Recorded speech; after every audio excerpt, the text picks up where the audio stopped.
Hello दोस्तों, स्वागत है आप सभी का आपके अपने चैनल गुरुमंत्र इंस्टीट्यूट में। आज की ये वीडियो 12th क्लास की फिजिक्स की वीडियो है। लेसन 4 आपका चल रहा था, तो लेसन 4 की ये 16वीं वीडियो है। इससे पहले 15 वीडियो अपलोड कर दी गई हैं और हम बात करेंगे इस वीडियो की। तो इस वीडियो में आज हम दो महत्वपूर्ण टॉपिक क्लियर कराने वाले हैं। पहला टॉपिक है एम्पियर का परपतीय नियम क्या होता है, ये सब जानेंगे। और इसका यूज करके, यानी एम्पियर का परपतीय नियम यूज करके हम किसी धारावाहिक परिनालिका के अंदर उसकी अक्ष पर चुंबकीय क्षेत्र का व्यंजक प्राप्त करेंगे। ठीक है, यानी धारावाहिक परिनालिका की अक्ष पर चुंबकीय क्षेत्र का व्यंजक प्राप्त कीजिए। ठीक है, तो सबसे पहले हम इसको स्टार्ट कर देते हैं और इसको आप इंपोर्टेंट कर लेना। ठीक है, बोर्ड एग्जाम 2021 के लिए इंपोर्टेंट है एम्पियर का परपतीय नियम। ये क्या होता है, इससे पहले आपने जब पहला चैप्टर पढ़ा था तो वहां पर आपने गॉस की प्रमेय पढ़ी थी। ठीक, गॉस की प्रमेय क्या थी कि गॉस की प्रमेय वैद्युत धारा और विद्युत क्षेत्र की तीव्रता इसके बीच में संबंध बताती थी। ठीक उसी प्रकार से एम्पियर का परपतीय नियम भी धारा और आपका बी यानी कि चुंबकीय क्षेत्र की तीव्रता के बीच संबंध बताता है। एग्जैक्टली ये नियम क्या कहता है, ये नियम कहता है कि जैसे कि मान लीजिए ये कोई चुंबकीय क्षेत्र है, यानी कि यहाँ पर ये चुंबकीय क्षेत्र है पूरा, इतना ये समझ ली, इतना ये चुंबकीय क्षेत्र है सपोज। तो किसी भी चुंबकीय क्षेत्र में स्थित बंद पृष्ठ, यानी कि, और हमने ये क्या कर लिया, ये एक बंद पृष्ठ ले लिया। क्या ले लिया, बंद पृष्ठ मान लीजिए या वक्र कह दीजिए। किसी भी चुंबकीय क्षेत्र में स्थित किसी बंद पृष्ठ या बंद वक्र में या बंद वक्र का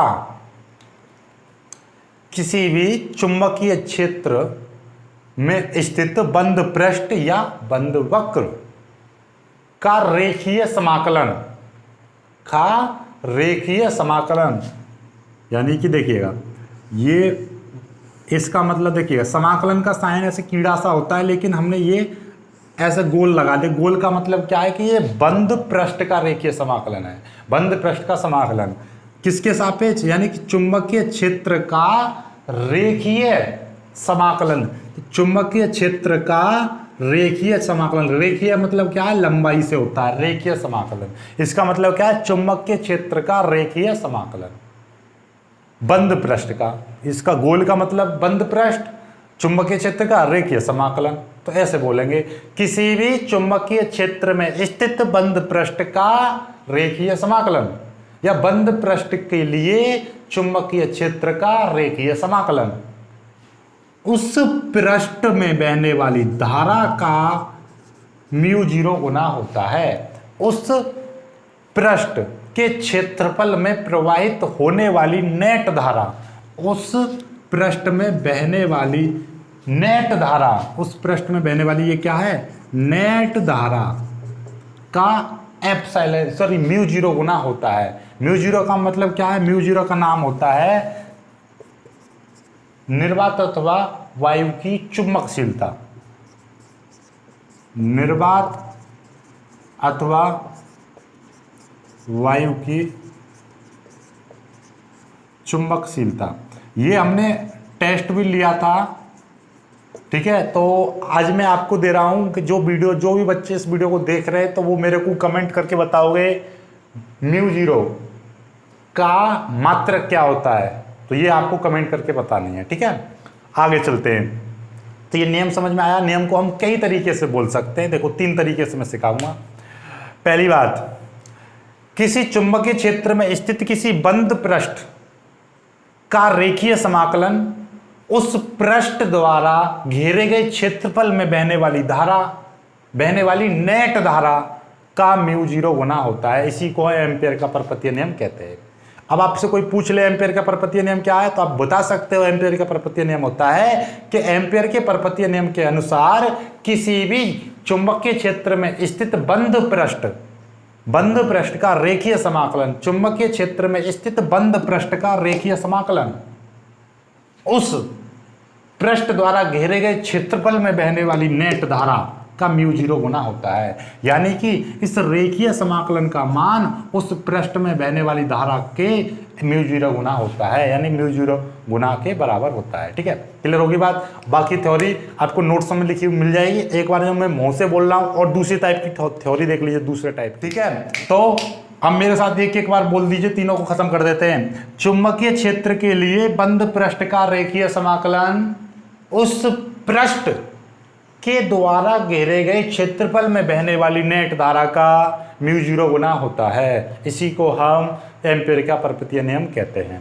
दूसरा ऐसे ही बोल सकते हो, किसी बंद पृष्ठ का चुंबकीय क्षेत्र के लिए रेखीय समाकलन उस पृष्ठ में बहने वाली धारा, उस पृष्ठ में बहने वाली नेट धारा का म्यू जीरो गुना होता है। क्लियर होगी बात। इसको आप जो उचित लगे परिभाषा उसे लिख सकते हो। अब हम इसका यूज करके इसको करते हैं, तो इस बात को याद रख लेना, इसकी समीकरण जरूर लिख देनी है, जहां म्यू जीरो निर्वात अथवा चुंबक की, निर्वात अथवा वायु की चुंबकशीलता होती है। क्लियर होगी बात। अब इसको समझते हैं हम, धारावाही प्रणालिका के अंदर उसकी अक्ष पर चुंबकीय क्षेत्र कैसे निकालेंगे। धारावाही प्रणालिका समझते हो, धारावाही प्रणालिका होती है, यानी कि इस टाइप से हमने बताई थी धारावाही प्रणालिका, कि इसके ऊपर बहुत सारे तांबे के फेरे लपेट दिए जाते हैं पास पास, और फिर इसको हम क्या करते हैं, एक बैटरी से इसमें हम जब धारा प्रवाहित करते हैं, जब धारा इसमें बहने लगती है तो इसके चारों ओर क्या हो जाता है, ये चुंबकीय बल रेखाएं उत्पन्न करती है, अर्थात इसके चारों ओर चुंबकीय क्षेत्र उत्पन्न हो जाता है। यही आपकी धारावाही प्रणालिका होती है। क्लियर है बात। तो इसी प्रणालिका का, ये मान लीजिए एल लंबी प्रणालिका है और इसमें आई धारा बह रही है, तो वो चीज़ हमने बना दी है कि इसकी लंबाई एल है ये, और इसकी प्रणालिका है। तो इसकी अक्ष पर, अक्ष बोले तो ये देखिएगा, इसकी अक्ष है ये, तो इसकी अक्ष पर चुंबकीय क्षेत्र हमें निकालना है। ठीक है, अब हम इसको मिटा दे रहा हूं, पहले ऐसे समझिएगा। इस वाले चित्र का तो काम खत्म। अब ध्यान से देखिएगा, चलो ये अक्ष भी मैंने मिटा दिया यार, क्या लिखूं इसको, अब तो तुम समझ ही गए हो कि माना एक हमारे पास में एल लंबाई की एक प्रणालिका है जिसमें आई धारा प्रवाहित हो रही है, बस इतना लिखनी है थ्योरी। माना एक एल लंबाई की प्रणालिका है जिसमें आई धारा प्रवाहित हो रही है। ठीक है, इसके बाद में नई लाइन से लिखोगे, माना इस प्रणालिका के चारों ओर चुंबकीय क्षेत्र उत्पन्न है, हम उस चुंबकीय क्षेत्र में एक बंद पृष्ठ ABCD मानते हैं, या आयताकार बंद पृष्ठ ABCD मानते हैं। कैसा मानते हैं, माना हम चुंबकीय क्षेत्र में एक आयताकार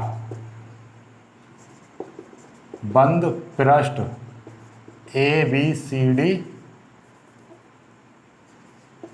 लेते हैं, जिसकी एक भुजा CD चुंबकीय क्षेत्र से बाहर है, चुंबकीय क्षेत्र से बाहर है। ठीक है, ये हमने इस तरीके से लिया, एक भुजा इसकी चुंबकीय क्षेत्र से बाहर है। क्यों? क्योंकि आयताकार है, आयताकार में एक भुजा आपकी जो लंबा चला जाएगा तो लंबी तो बाहर निकली जाएगी, यदि चौकोर होता तो आपके इसके अंदर आ जाती। ठीक है, अब देखिएगा, इससे डेरिवेशन आसान हो जाएगा। आयताकार से यदि हम चौकोर मानेंगे, इसके अंदर मानेंगे तो फिर ज़्यादा लेंथी हो जाता है, इसलिए हम थोड़ा सा शॉर्ट करके बहुत जल्दी हो जाता है। ठीक है, तो बाकी हम लॉन्ग तो BSc वगैरह में करोगे, इंटर लेवल में वैसे आपका यही दे रखा होता है लॉन्ग से। ठीक है, मतलब एक भुजा बाहर मान के, आप चाहो तो मैं ऐसे कमेंट करके बता देना, मैं आपको बंद वाला भी करा दूंगा, लेकिन इंटर लेवल तक का आपका इसी मेथड से दे रखा है। ठीक है, तो अब हमने क्या करा है कि माना ये जो कुंडली है आपकी एल लंबाई की, जो कुंडली है प्रणालिका है, इस प्रणालिका में क्या होता है कि चुंबकीय क्षेत्र उत्पन्न हो रहा है, तो हमने एक पृष्ठ मान लिया। ठीक है, और क्यों माना पृष्ठ? क्योंकि हमें यहाँ पर चुंबकीय और एम्पियर का परपतीय नियम लगाना है, और एम्पियर का परपतीय नियम अभी हमने बताया था वह बंद पृष्ठ के लिए लगता है। तो बंद पृष्ठ के लिए देखिए समाकलन क्या हो जाएगा, तो यहाँ पे लिख दोगे, तब एम्पियर के परपतीय नियम से, एम्पियर के परपतीय नियम से, तो क्या था नियम, बंद पृष्ठ रेखीय समाकलन V वेक्टर DL वेक्टर बराबर म्यू जीरो I, ये समीकरण 1 मान लिया, यही तो था। ठीक है, अब हम इसका निकालेंगे, यानी कि ए बी सी डी के लिए, ध्यान से समझ लेना, यही चीज इंपॉर्टेंट है, बायोलॉजी वाले ध्यान रखना, मैथ वाले तो थोड़े समझ भी जाएंगे। जब हम ए बी सी डी के लिए पूरा हम क्षेत्रफल निकाल रहे हैं, रेखीय समाकलन। रेखीय समाकलन का मतलब ये है, देखिएगा, ये B vector dot D L vector, देखिएगा मैं यहाँ से रेखीय समाकलन मतलब इस पूरे का समाकलन निकालना है हमें। तो यहाँ से स्टार्ट करते हैं भुजा से, ए बी, तो ए और बी, तो B vector dot D L vector plus फिर बी सी ले लिया, तो बी से सी तक का B vector dot D L vector plus C D का ले लिया B vector dot D L vector plus D A, ठीक है, B vector dot D L vector. ये चीज़ लगा दी हमने, मतलब पूरा यहाँ से स्टार्ट किया था, ए बी सी डी और फिर ए, यहीं पर आ गए थे, यानी पूरा क्लोज कर दिया ना, कर दिया, तो ये समाकलन निकल गया। इसका मतलब ये होता है रेखीय समाकलन का मतलब पूरे को लेकर चलते हैं। और बायोलॉजी वाले के हिसाब से समझा रहा हूँ, बाकी मैथ वाले तो आगे समझ ही लोगे आप, ठीक है। बायोलॉजी वालों को ज़्यादा मैथमेटिकल नहीं समझा रहा, वरना जितना आ रहा है समझे वो भी निकल जाएगा, लेकिन फिलहाल आपको बहुत अच्छे से समझ में आ जाएगा, ठीक है। ये हो गया। अब यहाँ से हम एक एक करके इसका ढंग से निकालेंगे। देखिएगा, इसको समीकरण 2 मान लीजिए और इस 2 समीकरण को हल कीजिए। देखिएगा, पहले मैं निकाल रहा हूँ आपका ये वाली चीज़, ए और B vector dot D L vector, इसका मान कितना हो जाएगा। देखिएगा, ध्यान से समझिएगा, ये ए और बी वेक्टर और ये डॉट को ख़त्म कर दो तो क्या हो जाएगा, जैसे ए डॉट बी बराबर क्या होता है, ए बी कॉस थीटा होता है, ठीक उसी प्रकार से यहाँ पे B D L cos theta, ये चीज़ आ जाएगी। देखो, ये ए वेक्टर, ये B vector, A dot B vector, A vector B dot B vector बराबर ए बी कॉस थीटा, आपने पढ़ा था 11वीं क्लास में, 2 वेक्टरों का प्रोडक्ट, ठीक है। तो ये डॉट प्रोडक्ट है, डॉट प्रोडक्ट यानी कि बी वेक्टर बी आ जाएगा, डी एल वेक्टर का डी एल आ जाएगा और फिर कॉस थीटा आ जाएगा। और यहाँ पर थीटा का मान कितना हो जाएगा, ध्यान से समझो, ए बी, क्योंकि चुंबकीय क्षेत्र में देखिएगा धारा की दिशा किधर जा रही है, इधर जा रही है। ध्यान से समझ लें, धारा की दिशा किधर जा रही है, इधर जा रही है, और हम भी इधर ही चल रहे, रेखीय समाकलन किधर ले रहे हैं, इधर ले रहे हैं। तो कोण का मान कितना हो जाएगा, यानी कि देखिएगा, मैं कह रहा हूं कि एक रेखा ऐसे है और एक रेखा इसके ऐसे जा रही है, तो इनके बीच में कितना 90 डिग्री का कोण आ रहा है। लेकिन ये रेखा थोड़ी और कम हो गई, तो यानी 45 हो गया, और कम होगी और कम होगी, और इसी रेखा में आ गई तो कितना हो जाएगा कोण, 0 अंश। यानी कि 2 रेखा एक ही दिशा में जा रही होती हैं ऐसे करके, तो उनके बीच में कोण कितना होता है, 0 अंश। यदि मैं कह रहा हूँ एक रेखा तो ऐसे है और ये भी रेखा ऐसे जा रही है, तो इनके बीच में कोण कितना हो जाएगा, 0 अंश। लेकिन ये रेखा थोड़ी सी ऐसे जाएगी तो इनके बीच में कुछ कोण हो जाएगा। ये रेखा ऐसे जा रही है और ये रेखा ऐसे जा रही है, यानी एक रेखा ऐसे जा रही है और दूसरी रेखा ऐसे जा रही है, तो इनके बीच में 90 डिग्री पे थोड़ा कम कम कम कम, दोनों एक ही दिशा में जाएंगे तो 0 अंश। समझ पा रहे हो बायोलॉजी वाले, ठीक है। दोनों रेखा जब एक दिशा में जाती है तो 0 अंश होता है। तो इसीलिए यहाँ पे क्या आ जाएगा आपका, ये आपका इसकी जगह पे क्या आ जाएगा, A B D L cos 0 अंश। और कॉस 0 का मान कितना होता है भाई, कॉस 0 का मान आपका, देखो ध्यान समझना, साइन 0 का मान आपका 0 होता है, साइन 0 का मान 0 होता है और कॉस 0 का मान 1 होता है। तो इसीलिए ये कितना हो जाएगा, ए बी और ये कितना हो जाएगा, बी और डी एल हो जाएगा। पहली बात समझ में आ गई।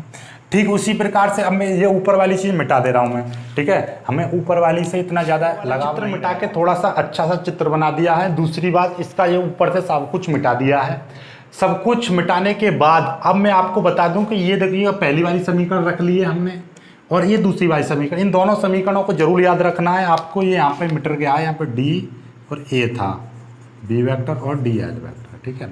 ये सारी चीज़ें निकालेंगे हम। ए बी का मान निकल गया, ऐसे ही अब निकालेंगे हम ए बी के बाद में बी सी, ए बी फिर बी सी की बात करेंगे हम, डी इंटू डी एल। देखो, बी और सी, धारा ऐसे जा रही है और रेखा ऐसे मिल रही है, ऐसे धारा है और रेखा ऐसे है, तो कितने अंश का कोण, 90 डिग्री। तो यहाँ पे लिख दोगे बी और C, B D L cos 90। Cos 90 का मान 0 होता है, तो ये सारा का 0 हो जाएगा। क्यों, क्योंकि कॉस 90 डिग्री का मान कितना होता है, 0 होता है। समझ में आ गई बात। जीरो की मल्टीप्लाई सब में करोगे सब कुछ जीरो हो जाएगा।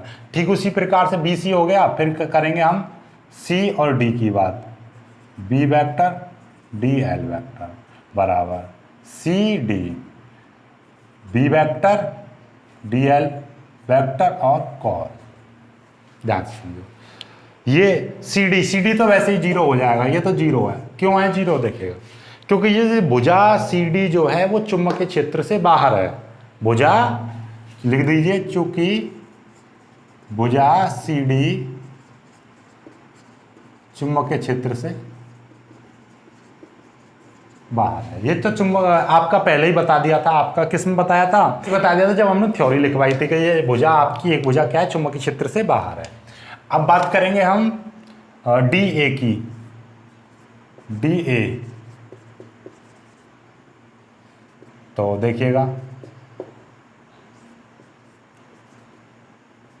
बी डी एल कॉस 90 अंश। ये 90 अंश क्यों है? देखो आपको पता है कि धारा ऐसे जा रही है और रेखा ऐसे है, तो कोण कितने का बनेगा? धारा ऐसे रेखा ऐसे, तो फिर भी 90 डिग्री, तो इसका मान भी जीरो, चूंकि कॉस 90 का मान जीरो।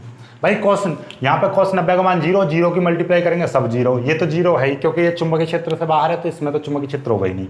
अब ये जीरो हो जाएगा, तो टोटल 3 मान जीरो आ गए, यानी कि इसका मान जीरो आ गया, इसका मान जीरो आ गया, इसका मान जीरो आ गया, बचा ये। तो अब लिख दोगे समीकरण 2 से। समीकरण 2 से, 2 समीकरण क्या कहती है देखिएगा। 2 समीकरण कह रही है आपकी बी डी एल बराबर, तो ए बी, और ए बी का मान कितना आया था? ए बी का मान आया ये ए बी बी और डी एल। अब इसमें समाकलन लेगा, बाकी जीरो बाकी जीरो बाकी जीरो, ये 3 जीरो आ गई, ये चीज़ आ गई। इसको मैं कितना लिख सकता हूँ? इसको लिख सकता हूँ, बी को मैं बाहर ले लूँ, ए और बी, और ये कितना है डी एल। ठीक है, अब ये टोटल लंबाई कितनी थी भाई?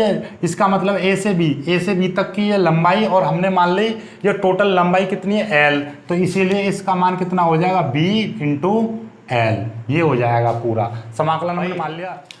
डीएल का मतलब क्या है? रेखीय समाकलन के लिए लगाई जाती है लंबाई, और लंबाई का मतलब ये टोटल परिनालिका की लंबाई कितनी है टोटल, वो है एल, तो इसलिए इसकी टोटल परिनालिका हमने कितनी मान ली? एल मान ली, तो इसलिए ये जो पूरा का पूरा है ये कितनी रख दी? एल रख दी। ठीक है, समझ में आ गई यहाँ तक? तो अब आपका इस वाली लाइन का तो पूरा रोल खत्म, दूसरी वाली का। अब बात आती है इसका रोल। इसके देखिएगा पहले वाली समीकरण का रोल ऐसे बनेगा। अब हमें ऐसा समझिए कि इसमें ये चुंबकीय बल रेखाएं निकल रही हैं, यानी कि इसका मतलब क्या है? जो रेखा से जा रही है चुंबकीय बल रेखाएं। लंबाई है इस परिनालिका की एल, कितनी है लंबाई? एल। अब हमें नहीं पता कि भाई इसकी छोटी सी मान लीजिए एकांक लंबाई से इसमें एन धाराएं निकल रही हैं, यानी कि एन चुंबकीय बल रेखाएं निकल रही हैं, तो यहां पर लिख देंगे माना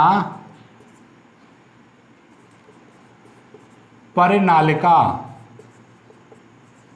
की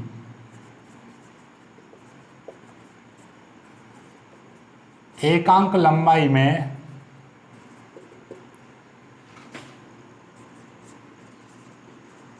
चुंबकीय बल रेखाएं, ये हमने एन मान ली, यानी कि परिनालिका की एकांक लंबाई में चुंबकीय बल रेखाएं एन है। ध्यान समझ लेना, मैं कह रहा हूं कि एक लंबाई में बल रेखाएं हैं 5, तो 2 लंबाई में कितनी हो जाएंगी भाई? 2 गुणा 5 यानी कि 10, और मैं कह रहा हूं एक में 5 हैं तो 6 में कितनी हो जाएंगी? तो भाई कह दो 6 गुणा 5 यानी कि 30, 6 पंजे 30। तो अब मैं कह रहा हूं कि एक में है आपकी n, तो 6 में कितनी हो जाएंगी? 6n, और 7 में कितनी हो जाएंगी? 7n। ठीक है, ठीक उसी प्रकार से मैं कह रहा हूं एक में n है, तो मैं कह रहा हूं l में कितनी हो जाएगी? तो आप कह दोगे n इंटू एल, यानी कि इनकी मल्टीप्लाई हो जाएगी इसमें। ठीक है, तो उसी तरीके से अब परिनालिका की एकांक लंबाई, मतलब एक लंबाई में n बल रेखाएं निकल रही हैं, तो इस टोटल लंबाई में कितनी निकल रही होंगी? l की मल्टीप्लाई कर दो, तो इसलिए लिख दोगे संपूर्ण लंबाई में, यानी कि संपूर्ण परिनालिका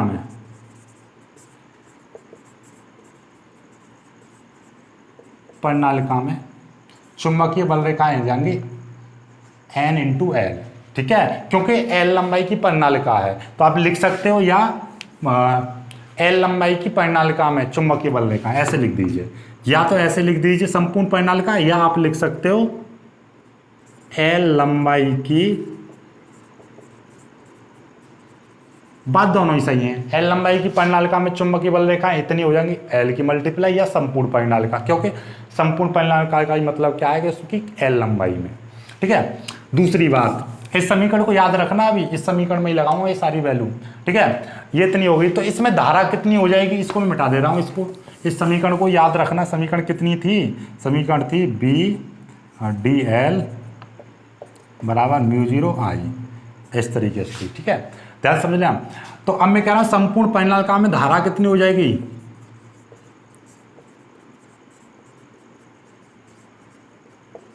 पर संपूर्ण परिनालिका में धारा, तो भाई इसमें I × NL, I की मल्टीप्लाई और होगी। क्यों, क्योंकि भाई इसमें हमने क्या बताई थी, कोई परिनालिका है और उसमें बहुत सारे तार के फेरे हैं, और जब हमने उसके तार से फेरे से लपेट कर धारा जब प्रवाहित करते हैं तो इसमें आई धारा बह रही है, तो प्रत्येक तार में, प्रत्येक फेरे में आई धारा ही जा रही होगी, ऐसे ऐसे ऐसे ऐसे। ठीक है, आई धारा ही जाएगी, और मान लीजिए इसमें फेरे हैं 100, तो 100 फेरे हैं तो 100 के 100 में ही आई धारा जा रही होगी 100। ठीक है, समझ में आ गई बात। तो इसीलिए इसमें कितनी हो जाएगी, ये समीकरण याद रखना पहली वाली, तो I × NL हो गया। ठीक है, क्लियर होगी बात। तो ये धारा का मान हो गया पूरा। तो अब ध्यान से समझिएगा, इस अब समीकरण 1 से, समीकरण 1 थी इस टाइप की, B vector D L vector बराबर μ0 और I, ये थी। ठीक है, तो अब आपका इस पे लिख दीजिए नेट धारा, तो ज़्यादा अच्छा रहेगा। ठीक है, अब देखिएगा समीकरण 1 क्या थी, सब लिख दीजिए समीकरण 1 से, समीकरण 1 से, समीकरण 1 से जो ये मान था, ये देखिएगा ये वाला मान ये था, और इसकी वैल्यू कितनी आई है, बी × L बराबर, ठीक है, फिर μ0, और ये धारा थी, ये एम्पियर का नियम लगाया था, और एम्पियर के नियम में क्या थी, μ0 नेट धारा की μ0 गुना होता है, और नेट धारा का मान कितना आया, नेट धारा आई है इतनी, INL। अब कहोगे इसको I की जगह पे कैपिटल I लिख देना, ज़्यादा बेटर रहेगा। ठीक है, तो क्लियर होगी बात, नहीं आई समझ में, या यहाँ पे कैपिटल I लिख देना, दोनों को एक जैसे I मत छोड़ना। ठीक है, क्लियर होगी बात, इसको मिटा दो अब काम। तो समीकरण 1 से इतना हो गया, और आपको दिखाई दे रहा है L से L कट जाएगा, तो B बराबर क्या आ जाएगा, μ0 NI, I पीछे लिख दिया, कोई दिक्कत नहीं है। ये आ गया न्यूटन प्रति एम्पियर मीटर, ये इसका मात्रक बन जाएगा। आई होप कि ये वाला डेरिवेशन बहुत अच्छे से आपको समझ में आ गया होगा। बिल्कुल एक एक पॉइंट को समझाया मैंने, एक बार पीछे से पूरा देखना। यहाँ पर ये 2-3 बार बोर्ड मिटा दिया, तो उसको पूरे को कॉपी पर लिखते रहा करो। ठीक है, तो कॉपी पर लिखते रहोगे तो हर कुछ समझ में आता रहेगा। जो मैं लिखता रहता हूँ उसको कॉपी पर लिखते रहिए, तो आपकी कॉपी पर एक मिटाना नहीं पड़ता है, तो आपको पूरा एक जगह दिखाई देगा, तो बहुत अच्छे समझ में आ जाएगा। आई होप कि आपको अच्छे समझ में आ गई होगी। यदि कोई भी दिक्कत है तो आप कमेंट करके पूछ लेना, बाकी वीडियो को लाइक कर देना, अपने दोस्तों तक शेयर कर देना। जो चैनल पर नए हैं तो इस चैनल को भी सब्सक्राइब करना, और आपका अपना दूसरा चैनल है जिस पर आपका मैथ और इंग्लिश और आपकी बायोलॉजी की तैयारी कराई जाती है, तो वो चैनल की लिंक आपको नीचे दे रखी है, आवर सेकंड चैनल करके, उस चैनल को भी जाकर सब्सक्राइब कर लेना। जय हिंद।